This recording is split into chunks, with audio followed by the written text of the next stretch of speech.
அச்சமில்லை அச்சமில்லை அச்சம் என்பதில்லை என்றும் ஆடுவோமே பள்ளி பாடுவோமே ஆனந்த சுதந்திரம் அடைந்து விட்டோம் என்றும் வெள்ளி பனிமலையின் மீதுலாவோம் அட மேலே கடல் முழுவதும் கப்பல் விடுவோம் பள்ளி தலைமனைத்தும் கோயில் செய்வோம் நாங்கள் பாரத தேசம் என்று தோன்றும் என்றார். அடுத்ததாக திரு வாவு சிதம்பரனார் அவர்கள் நம் நாட்டின் சுதந்திரத்துக்காக சுதேசி கப்பல் என்ற கப்பலை அறிமுகம் செய்து அந்த நாட்டு பொருட்களை வாங்க மறுத்தார். ஆங்கிலேயர்களால் சிறைப்பிடிக்கப்பட்டு பல இன்னல்களை அனுபவித்தார். தன்னிடத்துக்கு கிழக்கு செக்கிழக்கு சம்மதம் மக்களால் போற்றப்பட்டார். அடுத்ததாக திருப்பூர் குமரன் அவர்கள் இந்திய நாட்டின் சுதந்திரத்திற்காக பாடுபட்ட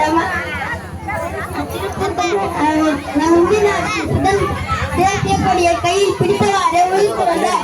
அடுத்ததாக வீரபாண்டிய கட்டபொம்மன் அவர்கள் கிட்டி சிறை வரி வட்டி வானம் பொழிகிறது பூமி விளைகிறது உலகம் கொடுப்பது கிட்டி எங்களோடு வயலுக்கு வந்தாயா ஏற்றம் மிதித்தாயா நீ பாய்ச்சி நிபுணர்களே கண்டாயா நாட்டு நட்டாயா கலைப்பறித்தாயா அங்கே கொஞ்சு விளையாடும் பெண்களுக்கு மஞ்சள் அரைத்து பணி புரிந்தாயா அல்லது